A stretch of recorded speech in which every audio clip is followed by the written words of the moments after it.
Hi, Roger. How are you doing? Hello, Judy. Nice to see you. Nice to see you. Happy Aloha Friday today. Yes, happy Friday to you too.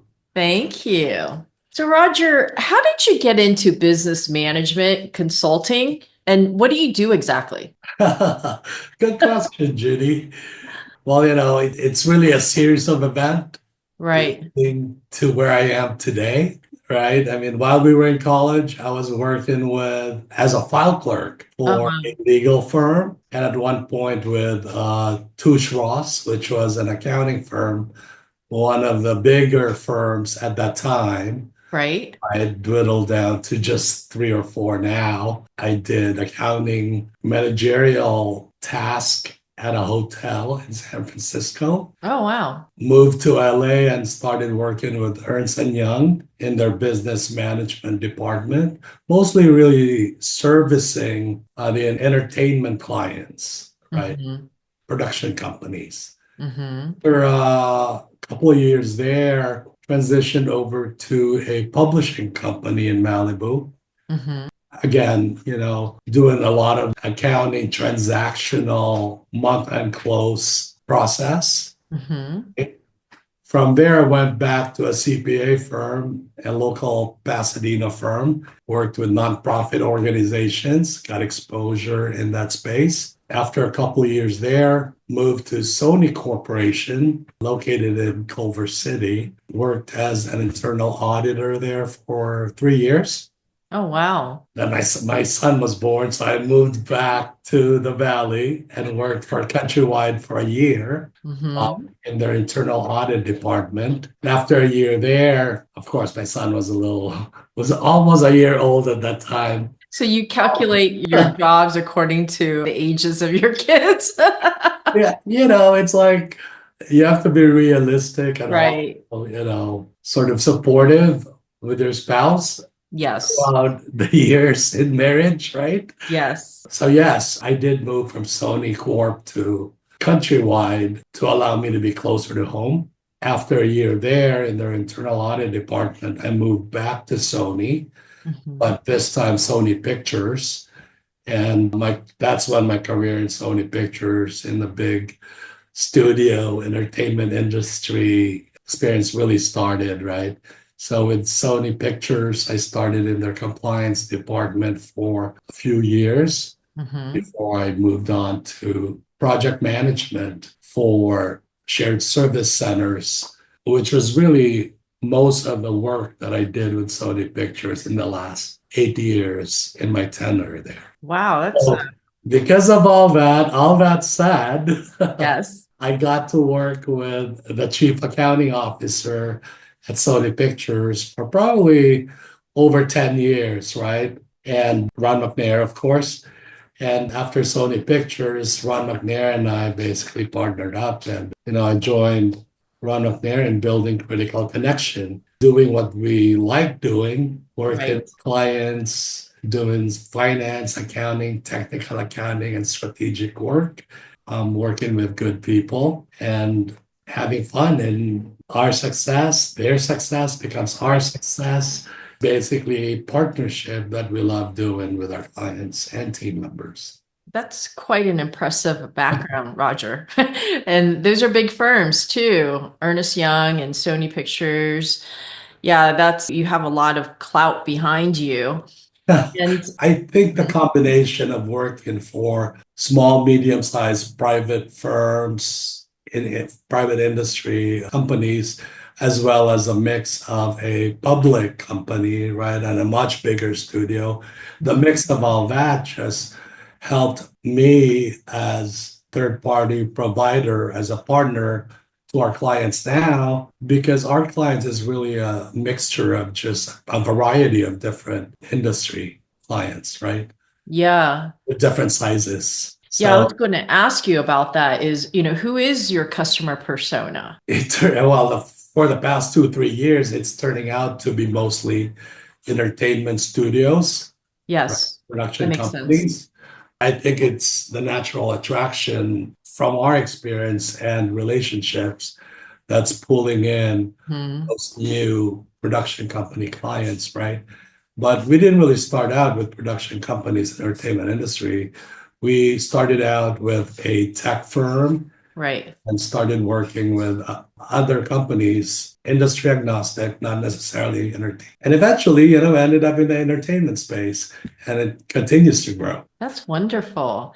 So what do you do exactly, Roger? I mean, what is your role at Critical Connection? Well, Critical Connection, I make sure that we are our team in the Philippines, in our Mhm. Philippine office, our team of CPAs are managed properly, right? Mhm. Operationally, and the level of service remains as high as the standard that we set, right? Yeah. At the same time, locally here in the US, LA, I work with clients in terms of client relationship and make sure that their needs are met. So Mm. between Ron and myself, we make sure that we work closely with our clients and make sure that as we delegate the work out to our CPAs in Manila, that we have a very cohesive infrastructure so that we're able to better serve our clients on a day to day, right? So it's hard to really define, Judy, Yeah. what I necessarily do because I practically do everything, right? I can make a bunch of phone calls and try to chase an invoice, try to Right. validate a bank, bank information. I could be calling a bank and trying to set up a bank account for a new client. Right. I could be booking a journal entry, a simple work journal entry for a client because, it needed to be done to close our books. Mm. I could be reconciling accounts also. Right. So it's really, everything wherever I'm needed, I step in. I'm Right. not necessarily just a delegator, but I'm also a doer, right? Got it. Yeah, I was going to ask you if there was like a case study or a specific client where you can guide us through of what you've done for them to get them to the next level of success or the next level of whatever that they're needed in financial and business advisory or financial planning strategies, that sort of thing. Sure. I mean, Any example? Yeah. yeah, in most cases, the client basically already has an existing accounting Got team, it. right? We come in and we either replace the team, we either come in and supplement the team. Right. In some cases, we come in, we assess the current processes, and then eventually, take on and make process improvement to make sure their finance and accounting department is functioning efficiently, right? So we do Mhm. all that support for the client. And once in a while, just like last year, we gained a new client who only had basically a legal entity in their name, right? So they came to us, asked for help, and they were actually referred to us by one of the investors in an existing client Mm-hmm. who was impressed with what we were doing. And so they referred us to support this new client who only has a employer identification number at the time. So Yeah. between Ron and myself, Understood. between Ron and myself, we helped stand up this company Yeah. and spend a lot of hours just working with the different third party provider partners to make sure that they have a proper payroll in place, Hmm. they have an accounting system in place. In their case, it was NetSuite that we implemented for them, Right. our preferred accounting software, Right. and basically stood up HR to the point that within 2 months of starting to work with this client from Hmm. scratch, within 2 months, that client was all set up. Payroll cycle was already, in operation. Multiple bank accounts were already set up. We already Wow. set up all the auxiliary systems that feed into Hmm. NetSuite, right? Like Expensify, for example, and other sub-ledger systems Hmm. that we help set up the clients. So pretty proud of what we've done within 2 months. And obviously, fast forward to now, they're up and running and a much bigger company at this point. Yeah, that's amazing. It sounds like you come in and you help set up the financial infrastructure and the accounting, the payables, receivables, the vendor relationships, everything. And that's much needed in a scaling company like that. And especially as a startup, I mean, I would think that they would need experts like you to help navigate this complexity. I wouldn't know what to do if I'm more focused on marketing only. The financial aspect, I would want to hand it off to somebody. Right. And that was the case, in this particular client's case. We started working with the CEO who really had no employees, right? Oh my goodness, really? And so, yeah, for them to start growing as a Yeah, company and start the hiring process, right? Resourcing the candidates, you had to have a payroll system in place to be able right. to handle all of this, right? And so, yes, we basically stood up the client from just the CEO with no employees to now employees of about 25, right? With Right. full systems feeding into NetSuite and the works basically. And now it's an operating company. Yeah, it sounds like a big undertaking. That's awesome. Yeah, it was really challenging, but also fulfilling for us to be able to Yeah. see our client grow.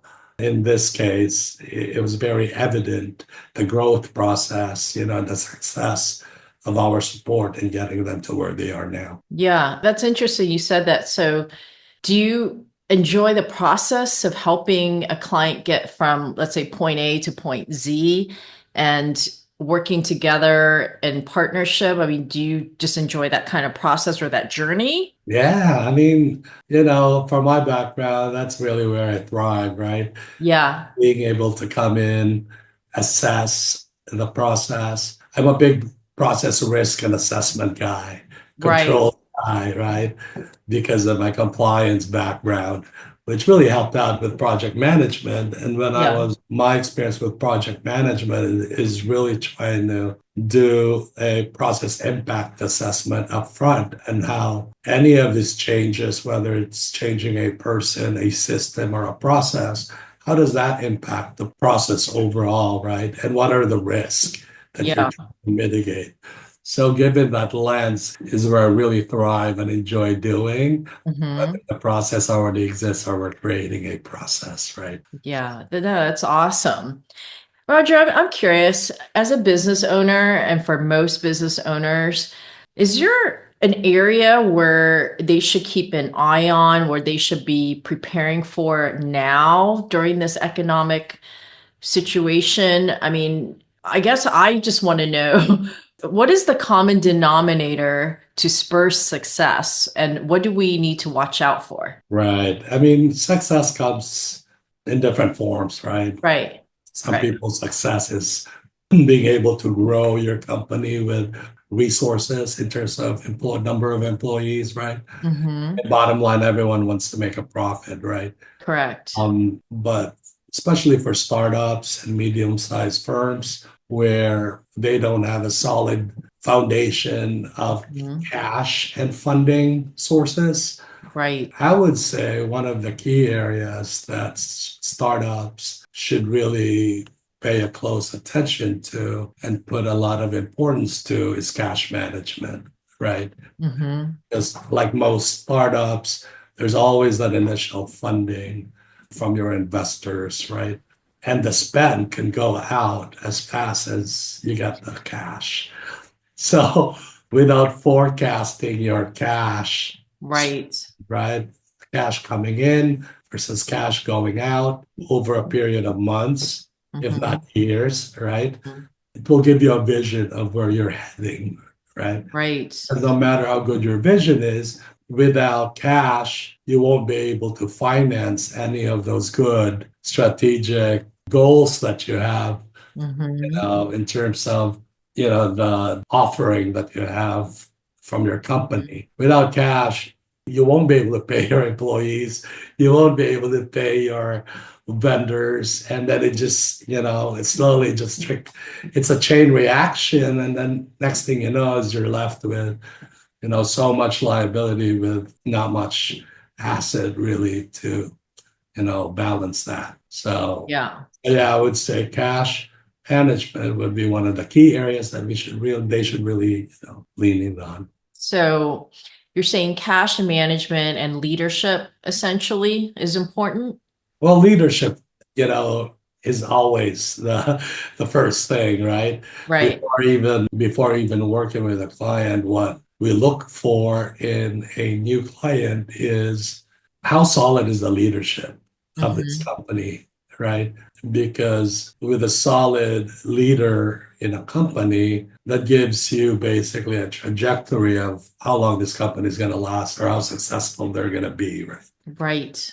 Right. Yeah. So does your company do valuations We work with partners in that do that? performing valuations for our clients. Yeah. Yeah, Just that's like a tax services, there's a lot of complex tax issues that our clients come across, in addition to just the, normal annual returns and filings that are needed. We work with a couple of tax experts, hmm. and with those tax partners, we basically bring them in to supplement our services to make sure that our clients are served. Roger, there's so many business management consulting firms and accounting firms. Why do you think most clients go with you and Ron? Well, first of all, we don't have 100 people knocking on our door right now. You mean we're Would not just one of 1,000 numbers of clients? would be great if there Yes. were 100 people knocking on our doors. Right. Uh, Yeah. but the clients that we have, what attracts them to us is basically our flexibility, Hmm. our ability to be able to customize our services based on their needs, right? Right. The one client, we could be just performing, paying their accounts payable, paying their vendors, as they get their invoices. That's it. Yeah. For some clients, we could be doing that plus billing and collection, right, for their accounts receivable for their customers. Right. But a typical client of ours is basically, full suite. So yeah, a typical client of ours would basically be end to end, right? We would do their accounts payable, we would do their billing and collection, travel and expenses, credit card processing, Mhm. treasury bank management, support in tax preparation and filing, support with their annual audits or reviews, all the way to the monthly close process, quarterly reviews, and year-end close. So, and again, not Yeah. to mention, there's a lot of strategic work that we also offer, right? As they're building their forecast, we are brought in to help support them in Yeah. those spaces and any other special projects, Right. that they may require for them to be able to be in compliance. Yeah. Roger, for business owners and for a successful business to thrive, I'm curious to know like what are like the three elements that are a must to have? I know you mentioned cash management and leadership management. Is there a third component that is an absolute essential for businesses to become successful or be sustainable? Right. Well, I would flip the what you just The mentioned. three elements. Okay, Yeah. another one would be the leadership, right? One is leadership. Okay. Yeah. Leadership that has to be solid, the good Yes. vision, right? Cash is number two. Cash management, I would say, is number two. Yes. And first of all, there's a lot of things that Yeah, really yeah, need to I be know in I'm place. generalizing. Just like But I think just to generally people generalize are it, curious to know, like if they had to focus on three elements, right? I know things are moving all the time.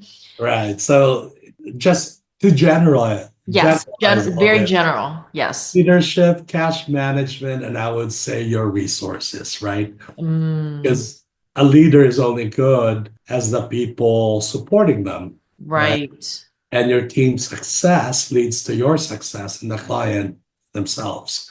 So I would say having good resources and treating them well would Hmm. definitely push you forward towards success as a company. Got it. So what's your culture like at Critical Connection? It's an open door policy. Yeah. We're not very hierarchical and we're very supportive to our team in terms of personal and professional development. And we try to encourage their professional growth by encouraging them to have face to face with all our clients. Hmm. you know. It's obviously not immediate. We have to help build them to be client front facing, right? Yeah. But I think that's the one thing that Critical Connection is really great at. It's trying to work as a team as opposed to just, Silos. silos and Yeah. individuals, right?